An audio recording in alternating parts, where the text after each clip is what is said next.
Si tu regardes cette vidéo, c'est que tu n'es pas ignorant. Tu sais qu'il faut mieux manger, dormir, s'entraîner. Tu sais comment perdre du poids et pourtant, tu n'y arrives pas. Et ce n'est pas parce que tu manques de volonté, ni de discipline, ni de motivation. C'est scientifique et personne ne t'a expliqué comment fonctionne réellement ton cerveau dans la vie de tous les jours. Alors aujourd'hui, on va mettre de la lumière là-dessus. Avant de perdre 22 kilos personnellement, j'étais exactement comme toi. Je savais tout. Je suivais des comptes, je regardais des vidéos, je lisais quelques livres, je me formais. J'avais essayé un tas de solutions, mais entre ce que je savais et ce que je faisais réellement dans mon quotidien, il y avait un gap énorme. Et du coup, au lieu de comprendre pourquoi ça ne fonctionnait pas pour moi, j'avais tendance à me juger, à me dire que j'étais nul, que je manquais de discipline et finalement que j'étais foutu, que perdre du poids, c'était fait pour les autres et sûrement pas pour moi. Et spoiler alerte, le problème ne vient surtout pas de toi ni de moi. C'était juste que jusqu'ici, je n'avais pas compris comment fonctionne le cerveau. Parce qu'avant d'agir, tes ordres sont avant tout envoyés en haut et partent de là-haut. Si tu veux transformer ton corps, ta santé, ta vie, tu dois absolument apprendre à ne plus te battre contre toi-même et commencer à comprendre comment ton cerveau prend des décisions. Et ce que je peux te garantir, c'est qu'à la fin de cette vidéo, tout va devenir beaucoup plus simple pour toi. Pour ça, laisse-moi te partager quelques explications scientifiques de manière très simplifiée. Parce que ce que tu as besoin avant tout, c'est de comprendre le fond pour après mettre en action dans la vie. En tout premier, le cerveau déteste l'incertitude. Les études en neurosciences, Princeton, Harvard, elles montrent que le cerveau préfère un quotidien imparfait mais connu plutôt qu'un changement positif mais incertain. Mais alors pourquoi? C'est simple. Pour lui, changer, c'est égal à un potentiel danger. Donc il va avoir tendance à freiner. Donc tu vois bien que juste sur ce premier point, ça montre que tu ne maîtrises pas tout et que ton cerveau joue un rôle crucial dans ta réussite. Numéro 2, le cerveau va chercher en permanence une récompense rapide. C'est d'ailleurs pour ça que toutes les solutions pour perdre du poids rapidement, les challenges, sont des choses qui ont tendance à fonctionner et au désespoir de ceux qui ont tendance à les utiliser. Ce n'est pas mal, c'est juste que quand tu veux réussir durablement, ça met un sacré frein. Pourquoi? Parce que la réussite à long terme demande de la patience, des efforts réguliers et de la remise en question progressive. En gros, tout ne se fait pas du jour au lendemain. Et pourtant, aujourd'hui, encore des personnes vont vendre des compléments comme quoi ça fait perdre du poids, des gaines amincissantes ou des solutions rapides qui vont lutter contre le surpoids, l'obésité ou la mauvaise santé. Pire encore, et j'appuie dessus rapidement, des médecins vont même recommander certains régimes, comme quoi ils seraient plus bénéfiques que d'autres. Alors que la réalité, c'est que ça ne se passe pas comme ça sur le terrain.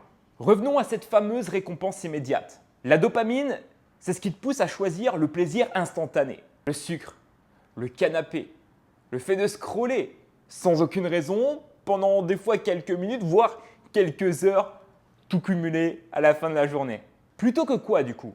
Un bénéfice comme celui de perdre 10 kilos durablement, être en meilleure santé ou vivre plus longtemps. Biologiquement, le long terme n'est jusqu'ici pas naturel. C'est pour cette raison que reconditionner son cerveau à la réussite est aujourd'hui possible et que sans cette étape de désapprentissage, de changement de programme interne, te transformer durablement est quasiment mission impossible quand tu essaies par toi-même. 3. Le cerveau protège ton identité actuelle. En comportement humain, on agit d'abord en fonction de l'image qu'on perçoit de soi-même. Si tu as tendance à te voir comme quelqu'un qui abandonne, quelqu'un d'indiscipliné, ton cerveau va en premier chercher à faire quoi?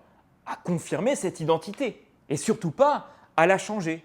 C'est pour cette raison que, personnellement, toute mon enfance, on m'a appelé petit gros, nounours.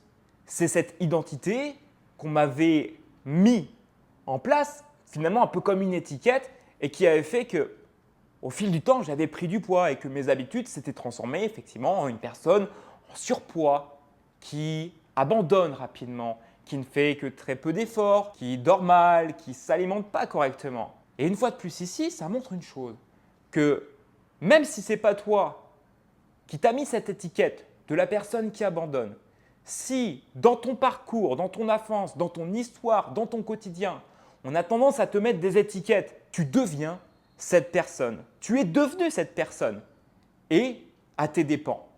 Ton cerveau est un petit peu feignant, donc il préfère te donner raison plutôt que chercher à sortir de sa zone de confort ou à progresser. Numéro 4, la volonté n'est pas une stratégie durable. Les recherches en psychologie montrent que la volonté agit comme un stock qui n'est pas illimité. Un peu comme une batterie de voiture ou une batterie de téléphone ou encore de PC. Plus tu dois prendre de décisions, plus tu résistes à des tentations, à éviter le sucre, à éviter un plaisir. Plus tu gères de stress, plus tu te sens fatigué, plus tu as de la pression sur les épaules ou encore de l'anxiété. Et plus ton stock de volonté va naturellement s'épuiser au long de ta journée. Donc si ton plan repose uniquement sur être motivé, attendre la motivation, tu vas forcément craquer à un moment donné. Et jusqu'à là, c'est normal. Et pour te citer un exemple, au moment où j'ai repris ma vie en main, j'avais un quotidien qui était plutôt chargé. Je travaillais beaucoup, pas mal d'heures par semaine. Et en l'occurrence, j'étais crevé et si je devais attendre par exemple le soir pour aller faire une séance ou aller faire ma marche, en général, j'en avais plus l'envie. C'est pour cette raison que stratégiquement, j'ai fait un travail sur moi où je me suis dit, ok, vu que je ne vais pas le faire le soir, qu'est-ce qui serait plus adapté à moi, sachant que ma santé était ma priorité, ma transformation, ma perte de poids, le changement d'identité, en fait, c'est que j'ai fait mon sport le matin. Je me suis levé, oui, plus tôt que les autres, je me suis entraîné, j'ai fait ma marche, j'ai fait toutes ces choses-là en priorité, ce qui fait que j'avais fait le plus gros du travail, que le restant que j'avais à faire, c'est d'aller faire les choses simples, me nourrir et par exemple aller au boulot. Et d'ailleurs, quand j'arrivais au boulot, étrangement, les gens me demandaient comment je faisais pour avoir autant d'énergie. Et jusqu'à là, tu as bien compris, il n'y a pas de secret. Alors si tu ne passes pas à l'action, retiens que ce n'est pas un défaut personnel. C'est justement ton cerveau qui protège ton énergie, ton stock de volonté global. D'ailleurs, sois honnête avec moi. Aujourd'hui, toi personnellement, c'est quoi ton plus gros blocage? Ce qui t'empêche finalement d'avancer, un petit peu comme le frein à main d'une voiture. Écris-moi ta réponse en commentaire et je passerai personnellement pour te donner une seule action qui me semble la plus judicieuse pour toi pour que tu puisses, dès cette semaine, avancer vers ce qui compte pour toi. Maintenant, découvrons ensemble la vraie raison pour laquelle tu ne passes pas à l'action. Tu ne fais pas ce que tu sais parce que jusqu'à là, ton cerveau n'a aucune preuve comme quoi ça va fonctionner dès maintenant. Il préfère la souffrance connue à l'incertitude de la réussite. Et c'est ce qu'on appelle l'aversion à la perte. Tu veux évoluer, mais tu veux éviter surtout une éventuelle déception. Donc, tu restes au milieu, dans l'intention, dans le demain, dans le peut-être, dans le je vais le faire, dans l'attente qui se transforme souvent en une année découlée, 5 ans, voire 10 ans. Et c'est d'ailleurs pour ça que tu as tendance à enregistrer des phrases toutes faites comme « je vais commencer lundi », « je vais attendre le nouvel an ou les fêtes de fin d'année » ou « je veux être motivé avant d'y aller ». J'attends d'être 100% motivé ou j'attends d'être prêt, d'avoir trouvé le bon programme, le bon plan, la bonne solution. Et je vais être transparent. Aucun humain n'est jamais vraiment prêt. Parce qu'on le devient en commençant, même en étant imparfait. Prenons des exemples. La première fois que tu as été à l'école quand tu étais petit, est-ce que tu étais prêt? Non, tu stressais comme tout le monde. Il y a rarement des gamins qui sont excités d'aller à l'école les premiers jours quand ils ne connaissent pas leur classe. Par contre, le second jour, tu es excité, tu connais tes camarades, tu sais que tu vas t'éclater. Tu as déjà des potes. Et c'est exactement la même chose quand tu dois devenir parent. Personne n'est jamais préparé à être parent. Et c'est exactement la même chose quand tu démarres un nouveau job. Tu ne sais jamais comment va se passer ton premier jour. Et pourtant, pour preuve, tu t'es fait confiance dans ces moments-là et tu as avancé. Tu n'as pas été parfait, mais tu as avancé. Maintenant, je vais te donner 4 actions immédiates que tu vas pouvoir implémenter dès maintenant pour reprogrammer de manière très simple ton cerveau. Et la toute première, ne vise pas d'énormes changements. Généralement, on veut tout changer du jour au lendemain. Or, c'est impossible. Pourquoi? Souviens-toi, ton stock de volonté, il est limité. Et le cerveau a tendance à rejeter la violence. Mais il va accepter plus facilement le 1% tous les jours. C'est pour cette raison que moi, quand je mets une nouvelle habitude dans mon quotidien, elle se veut être simple. Elle doit durer peut-être 5, 10, 15, 20 minutes en fonction de l'action. 5 minutes de cohérence cardiaque tous les matins. C'est ce que j'arrive à faire et à tenir. Je peux le faire évoluer, mais ma base, c'est ça.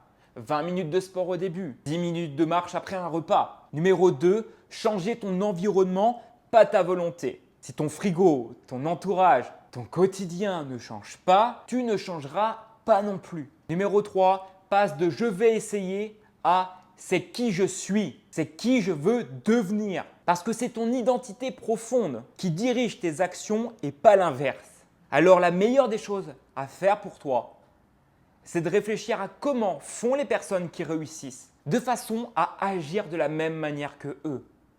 Ils agissent de manière imparfaite, ils agissent rapidement et ils n'attendent pas le bon moment parce que c'est ancré en eux, c'est leur identité. Ils montrent par l'exemple, ce sont des leaders. Numéro 4, cherche l'engagement envers toi-même et non la motivation. Parce que je peux te dire que sur le chemin de la réussite, il va y avoir des embûches. Ça ne va pas être tout beau, tout rose tous les jours. Et tu vas devoir faire preuve, non pas de discipline, mais de persévérance lorsque tu vas connaître des moments de down ou des pseudo-échecs.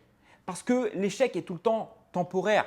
L'abandon, lui, est permanent. Et l'engagement crée des preuves. Les preuves créent de la confiance. La confiance crée l'action. Et l'action crée la transformation.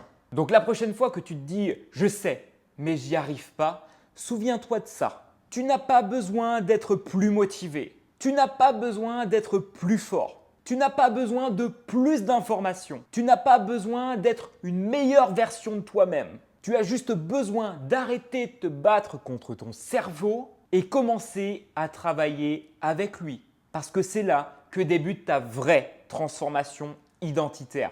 Et que ce sera la solution la plus rapide pour, oui, devenir la meilleure version de toi-même demain. Alors maintenant, si tu veux un point de départ scientifique, quelque chose qui pourrait te permettre de perdre jusqu'à 750 grammes de gras par semaine de manière simple et rapide, basé sur une info personnelle à toi.